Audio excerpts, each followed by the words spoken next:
Before I would, cordially invite the special guest to deliver his address, let me also take this opportunity to give my, my brilliant colleagues and my dear friends Vishwas and Ashish to say a few words. I'm sure we have a lot to say, but maybe few words for the time being.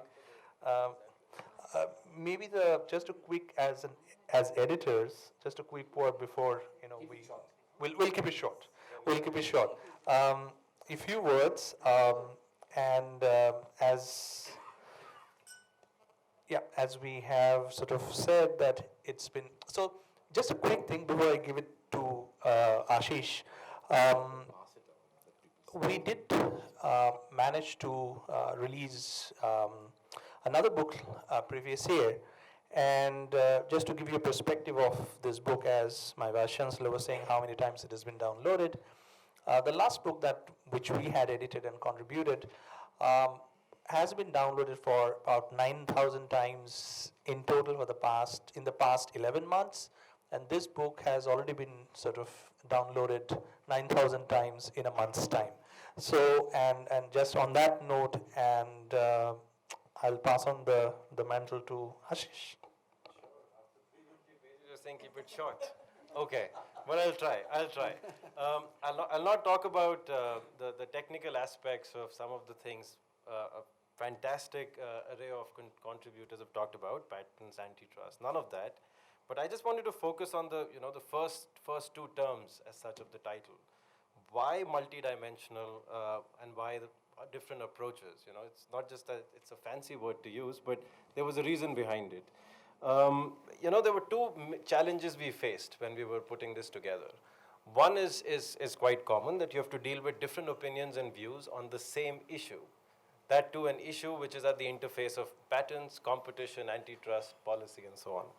The second and the more important challenge was how those views and opinions are expressed, articulated, researched, cited, and that kind of made us realize that there are so many different ways in which people express themselves. So I'm an economist by training, so we are used to a relatively simpler form of citation. Chicago or APA, Dr. Gauri would agree, and Jay would agree there. And I realized that legal scholars go out of the way to make it extremely complicated, and how footnoting and citations are done, be it Oxford's or Harvard's Blue Book Uniform System of Torture, which economists find. I can already see but crossfires between the economics guys and the legal guys. Yeah. It's like a war zone. And very quickly, a personal learning was kind of came from insights of a management school education. These two people were asked to go outside the classroom on the field, and then they were asked to do something very simple, an exercise. Go outside and see if there's a potential market for shoes. Very simple exercise. Both of them went out, they observed people and the markets in which they were walking around. One comes back and says there's no market for shoes. The other one comes back and says there is a healthy market for shoes. What was common? Why was there a difference? They both saw a lot of people walk bare feet, but they had a very different understanding of what they saw and what they can do about it. So why is this important? Because what we infer is based on what kind of theory we espouse and what kind of idea of reality we allude to and we comfortable with. And this is what came out when we saw all the contributions and our own ideas on these topics, which may not be perfect, but we have our own beliefs. And it's so true for any kind of policy discussion. There is polarization you see in any debate which has anything to do with policy. But on the IP front, especially in India, this has come out in the last few years in a very stark manner. And we're still grappling with it. Why is it? There's so much of theoretical, empirical, doctrinal work on intellectual property and innovation, but we were not able to understand the degree of polarization when it comes to IP. So our hunch is that a lot of it stems from cultural cognition of, a form of this motivated reasoning. People form factual beliefs that conform to their own cultural predispositions. And they interpret evidence, no matter how robust that is, how clear that is, how convincing that is. they interpret that evidence in the light of the beliefs they have, the theories they espouse to. So this was the idea and the motivation behind using the term multidimensional approaches in the title. That's all I have to say. Thank you.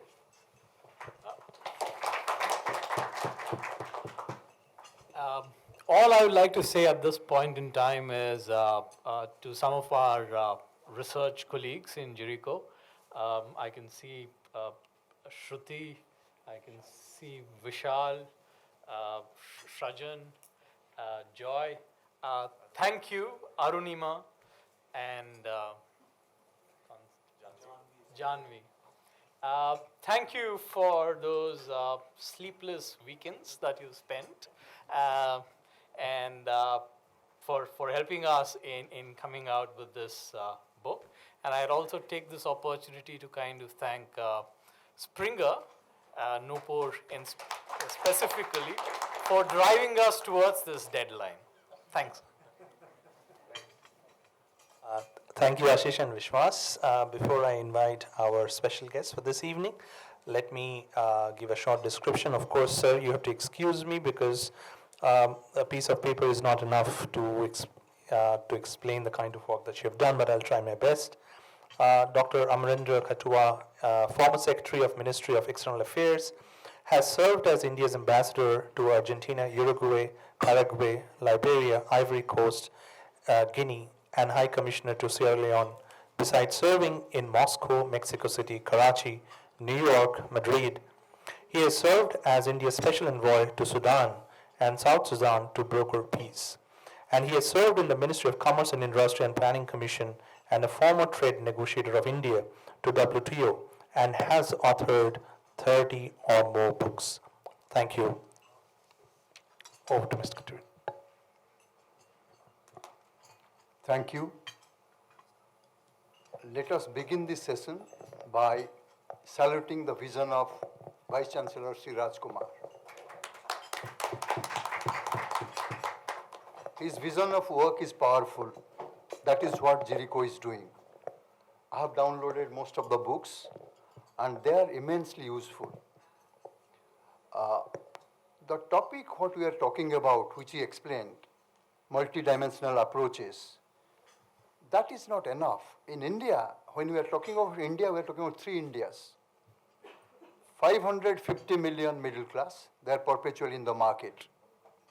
450 million poor, they have to be subsidized. 350 million rich public sector government servant, they care only for their mandate. This is divided by rural India, urban India, rich India, poor India. Therefore, when we are talking about innovation, patents, and competition, these are most important things to understand. We lack understanding as far as national consensus is concerned. For a long time, I used to be the WTO negotiator of NAMA, as well as trade in goods negotiation with different countries. I will present only few points. When we are talking about trade, growth, and governance factors, issues of innovation, patents, and competition, they almost govern these factors. But countries like India or developing countries, we do not have national platform of understanding. What VC was saying, to keep national agenda alive. What he was talking about, what panchayat mapping we are doing, how that will help in all the areas where we are discussing the different issues. Therefore, time has come when 3 of the brilliant colleagues here, Dr. Bhardwaj, Dr. Devaya, Dr. Gupta, has brought out this book. We must take this book for national panel discussion among academicians, among institutions, among think tanks. Otherwise, it stays closeted to classrooms or to students who are doing IPR studies or specializing in intellectual property matters. That's why I believe JIRICO now must build up a intergovernmental involving NGOs, academicians, and start a national forum. That will help. That will help students. Again, we are talking about almost 85% of India is below 35. And the greening part, they have to understand more than these 35%, 85%. Then IPR regime-friendly approach helps in attracting investment. That we all know. Patent spread also helps bringing investment into the country. India is receiving lots of investment, but utilizing this investment and actualizing this investment into projects is lacking. It is lacking exactly the lack of multi-dimensional approach. Therefore, say for example, in Doha round, in TRIPS forums, we always fought with developed countries. We fought with developed countries because, say for example, if you talk about telecom or ICT, these are money-making factors. The issues of patent, competition, those things do not come because it makes lots of money. All other things, the problem comes that ours is procedures established by law. We do not follow due process. Two, I have 450 million poor. I'm more bothered about than some court in USA. It's as simple as that. Three, if I do not have a consensus understanding of these complicated issues among politicians, in ministries, in state authorities, NGOs who are directly working in these areas, academicians, legal firms who are working in this sector, how do I become coherent to achieve my developmental goal? To incorporate these elements, patents, antitrust, all those issues, whether you are talking about ACP or FRAND, all these are related to the single thread. That thread has to be seen in a multi-dimensional way. That is what the three researchers have done. Third point I'm making, we always fought for compulsory licensing on merits, on global need. But as a multinational, as a technology owner, I cannot just give everything to India. But somewhere a balance has to be kept. Here comes the role of the regulators. Here comes the role of the standard setting authorities. Are we good? Our rules are very good. Our policies are very good. But when the implementation comes, when understanding comes, there are lots of limitations. This kind of book will bring those educative elements which you have to accept, adopt, and practice. That will help India. Then, in the name of innovation, in the name of royalty rates, or application of NDAs, people must not be deprived of innovation. These are where we talk about we have to practice limits to IPR. Whether academicians, whether in Geneva, we must discuss this because the disparity between developed and developing countries are increasing day by day. When you are talking about technology drives the economy of the developed countries, need for appropriate technology drives existence of lots of economies in the developing countries. That's why issues like innovation, patents, and competition, through this policy-making approach, understanding and implementation on the ground must be studied carefully. And this book, the three formats, I like the best the third. It talks about India. Whenever we are talking about books, erudition is fine, but first thing we must have to keep in mind, India needs greater and better understanding of all these issues. Because the schemes we are talking about, he was talking about, somebody is talking about Digital India. I used to be the vice chairman of the Smart City Council. Whenever you build a smart city subsumes a old city. Sustainability issues come. Fulfilling those sustainability gap, we need technology.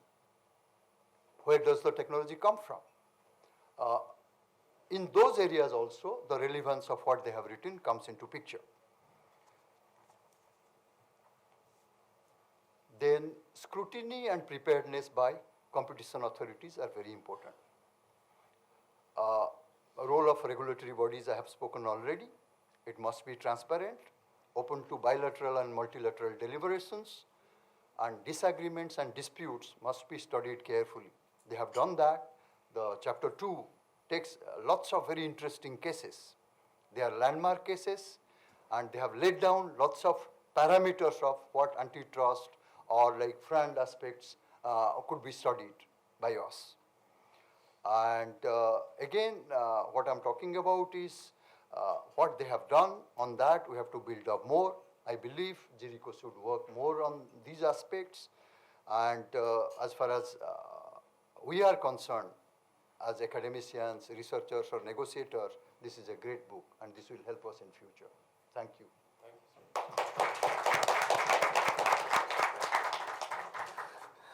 Thank you, Dr. Katua. May I now sort of, since we have some of the contributors amongst us, I can see Dr. Gauri, I can see Eric. So maybe we can start with, Dr. Gauri, and if you'd like to say a few things about the contribution, the book, so that, we can listen to your experience as well. Thank you. Thank you, Indrajit. I was thinking yesterday, and I was going to come here, this whole JIRICO process should have started before the cases came. Should have existed long before. Absolutely. Huh? Because, these are insights which become very difficult. And many people, I know Abhiroop is there, he was with me and he was there as a legal expert, will say, why did you agree to the prima facie order first? And there's so many complications involved in it. And in India, the basic problem, as Mr. Khatau said, we don't read through many details. And the problems are lawyers build a story. And we get carried away by the story because they paid for that story. And it'll go on for the next story itself. And for the commission to be able to pinpoint, what was most disappointing to me is, law, no? Huh? Retaliation will come. Yes. Stronger one. But what I think is very important, and I think this is where Jindal has a role to play, is my two youngsters whom I said, okay, write a note, let the commission look at it. They never understood what is disruptive. And I just couldn't, one was a student of Jindal, in fact, I couldn't keep telling him or her, this is not the way to look at it. And then, I said, okay, give it up and let's go. Having said that, I don't think there's anything wrong. We learn over the process. There's absolutely nothing wrong. The commission is something that's going to learn and go over it. And what is even more interesting is this I wrote very quickly on superficial information. But now what I have been doing is, since I have time to think and read and also write, the important thing, sir, is when you look at patents and royalty and the question of FRAN, who is the person you keep as the core that you have to address? And that person has to be the end consumer. If it has to be the end consumer, it is not the manufacturer, it is not the patent holder. So they will have to produce it, they'll have to pay for the license in a manner that the price allows for a large variety of goods that can be sold to all. So when you start with an end consumer, as you said rightly, that 342 that they're there, the perception of the problem becomes very different. The model building also becomes very different. And with that, I can say that now that I have more time, maybe I'll grow even with what has been written there. And thank you, JIRICO. Thank you, Jindal. Thank you, Raj, for this. You mentioned about the end consumer bit. Many years ago, I used to work at a law firm and in New York, and there were these below-cost sales laws in various states of the United States, and one of the challenges of keeping the consumer as the only focus is that we all know what all of us as consumers would like to have. We would like to have the best products at the cheapest possible price. Now, if you want to create an innovation economy, where innovators are also given sufficient impetus to continue that innovation, and there are enough incentives for companies and corporations to invest in that innovation, this idea of the stakeholder being the end consumer needs to be further articulated, even clarified, to give room for that, innovation ecosystem. And that's an important puzzle which needs to be unbundled. You're very right. But I think, just to cut a very short, long story short, and I'll stay only with the ICT sector because I had, car, I've had Opal, I've had everyone giving me so many different inputs. It's taken me 2 years to understand. See, these are vertically differentiated products. You could have an Amazon which is extraordinarily expensive, and you could have a very simple this thing. But when you buy a patent, or you buy standard essential patents, these are one things that read onto it. So it is possible to have a process of differentiated pricing. When you have a process of differentiating pricing, see, the manufacturer is not there in the love for just making phones. He's there in the love for making money. So he will distribute the pricing process. The simple point that I want to get across is that in a country which has 3 groups, which, sir, you have very clearly brought out, all the 3 goods get covered if you allow the manufacturer to think fresh and have it. I'm just cutting a very thing short. And in this, you see, the point I was trying to bring is, when you talk about FRAND, what is fair? What is non-discriminatory? What is licensing? What is compulsory licensing? This is an existential question for a lawyer. This is the reason why we are born in this world. See?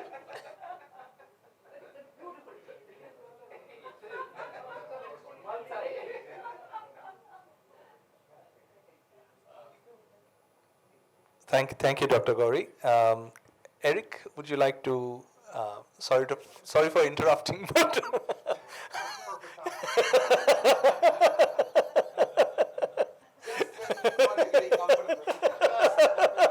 And I was hungry too. So I'll make my comment brief. I'm really grateful to.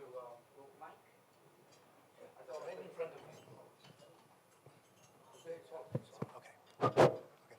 Yeah, first I'd like to say that I'm really grateful to my editors, Indranath, Ashish, and Vishwas, for giving me the opportunity to publish some of my research that I do. My particular chapter was something it came up in my head some years ago as a question for me, and it was sort of my own personal research that forced me to dig deeper into it to try to get an understanding of it from a 25-year perspective of working with FRAND issues. And I was really grateful to have the opportunity then to have a forum to present that. And it's a different point of view, as I understand now better what you mean by multidimensional. Maybe it's multi-conceptual, but that's one of the things that I liked about the book, that it opened my mind to some different points of view. And now when I see somebody walking barefoot, I'm gonna think from both directions. So thank you very much for the opportunity. thank you. I can see my other colleagues as well. Abhiroop is there, and I can also see Manveen. Manveen has also contributed. So maybe Manveen, if you want to say a few words, about your experience. To your left, Manveen.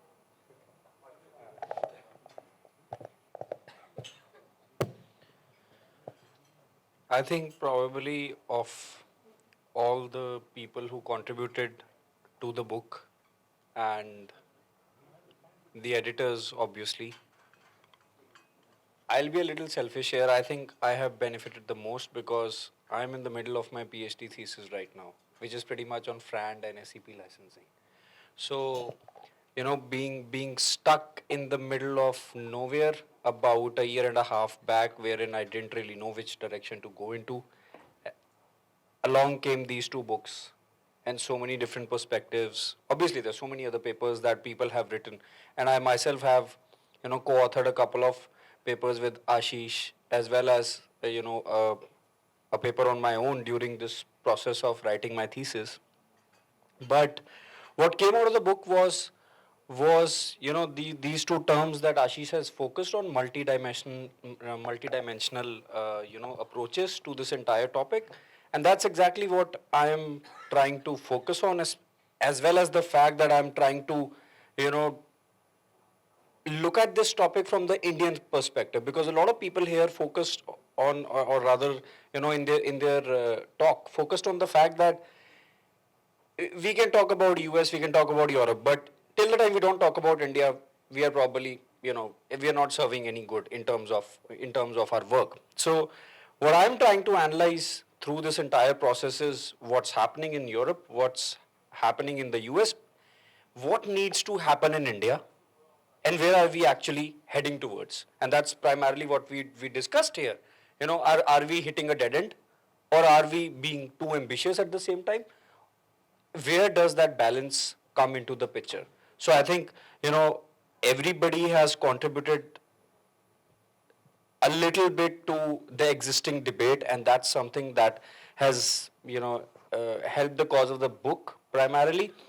But I, as an outsider to the entire process, benefited a lot, because, while being in JIRICO, we do come across all these things. And on a lighter note, even in my dreams, I only get FRAND and SSOs and SCPs. So, yeah. So, no, yeah, it's just that, this topic is not, it's not fading away. So it's obviously something that's very encouraging for everybody around, and especially me, as a contributor, as well as the fact that, my PhD is actually benefiting to a great extent. And I hope that, there's another one that comes out next year. So we'll have 3 books, and I would have spent 3 years by then, reading all these amazing papers that people have contributed. That's it. Thank you. I just want to say something. We also dream FRAND and SEPs like you do to give the right, solution. And one of the solutions that I talked about was IPR pooling. So if any pros and cons of IPR pooling in India, if some research paper is there, please, I will be grateful if you can send that to me. I will just add to it at the last meeting of the 5G Forum, next meeting at which the 5G Forum report is likely to be released on 23rd. One of the things which we have agreed on is the patent pooling, in order to ensure that one of the things which was discussed, that a large amount of patents which otherwise would not be usable or utilizable would get value. And we are looking at issues like what should be its institutional structure. Should it be a trust? Should it be a company? Should it be a committee? What it should be, and how it is to be organized. What will be its pricing mechanism? And I would also like to, ask, OP Jindal University, and particularly its law school, whether you can get a few guys, mischievous guys, to get involved in patents. And patents issues get addressed by trying to tackle the big guys, because that's where the money is. So if you are able to get the big guys and make them come round, you are in business. So you have to have, and that requires a lot of backup support in terms of institutional support, in terms of institutional knowledge, which young people would not be, would be willing to do, provided they have the backup support. I thought in my talk about startups, one of the basic areas where startups require support is the legal aspect, especially when they get into the marketing of products, as was mentioned. If the global school, law school, were to put in place a mechanism by which the startups would have support institutionally, it will be a great. It need not be, startups are not asking anything free, but it should be FRAND.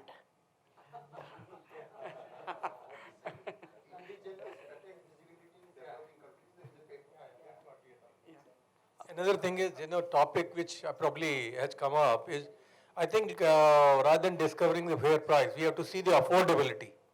And affordability is very simple, income versus the expenditure on an item. So if we can look at that, how affordable we will make by all of this, that will be another good point. Sure, sure. Thank you, Mr. Tegi. Avirup, you might have a few words to say as well. And before I sort of request Nupur to say a few words. I'm not a contributor to the book, so I will not comment on the book. But what I want to sort of suggest is the biggest challenge for India, as far as the regulator is concerned, is to make the regulators read this book. As far as my experience with the Competition Commission goes, most of the members, unlike the other competition agencies, they do not involve themselves or update themselves regularly with the ongoing academic work. I'm not saying there aren't exceptions. Of course, the new age, of course, people are changing because they get to meet at international forums, but you will very rarely find, at least our competition agency, citing academic work or citing publications as a basis of their decision making. So in spite of, no matter how good this particular research work becomes, unless the regulators, and I'm not talking about the bureaucrats, because often a lot of agencies are progressively involved with academicians for policy making. TRI is giving a very good example of how they get involved with academicians to put out their policy papers, and I'm sure there are other examples. But I'm specifically talking about courts and regulators. I mean, Dr. Gauri is actually an exception to that because she actually reads more than the papers which comes in front of her. But most of our other commissioners or regulators in terms of members, they just read what the lawyers submit. And that is not academic work. That work doesn't get reflected in the book that we publish. So that was my biggest, my biggest regret is that that in spite of this valuable literature, it is not getting translated into decisions, because we do not allow academics to be on these board members or on these regulators, or B, they do not read this particular work. So I think our next target is to maybe make them read the work or something. Thank you, Avirup. May I request Nupur, just to say a few words before we deliver the vote of thanks. Thank you.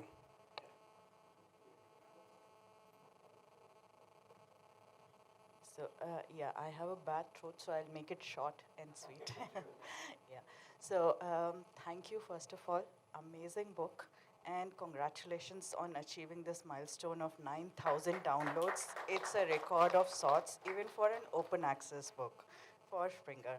So keep it up, and I'm looking forward to much more books, many more other, books, not only open access, but otherwise also. We have been doing a lot of stuff with Jindal Global Law School, and a lot of them are getting the right kind of eyeballs that we would want them to get. And I am very hopeful about the next venture that we are going to do together. And congratulations to all the contributors. And the book is open access, so I would really request you all to go online and freely download it, read it. If you like something, pass it on to others. You can do that quite easily. If you do not have the link, probably Vishwas or Ashish or Indranath can send you the links of that. And yeah, I mean, just make use, as Abhirup was saying. It's an amazing, amazing work put together. So I would recommend everybody just makes use of it. Thanks. Well, we strongly recommend Springer for, other future works to all of you. They have done, but on a serious note, I have published with many other publishing houses. I've not personally published with Springer, but I know from my colleagues who publish with Springer that they are one of the most professionally run publishing houses. They are a bit understated and very self-effacing for a sort of a publishing house. They don't make a big deal of their presence, but they are quiet workers, and we've had a very good experience. Thank you, Nupur. So, if I may request Ashish to deliver the vote of thanks. Thank you. Okay. Since I don't see a lot of you with the book, I just want to read out these two lines here. Here. Yeah. No. It just says, we dedicate this book to all risk-taking innovators in science and technology who made us believe that the best way to deconstruct the future is to invent it. Their capability is to not see change as a threat, but as an opportunity. But I.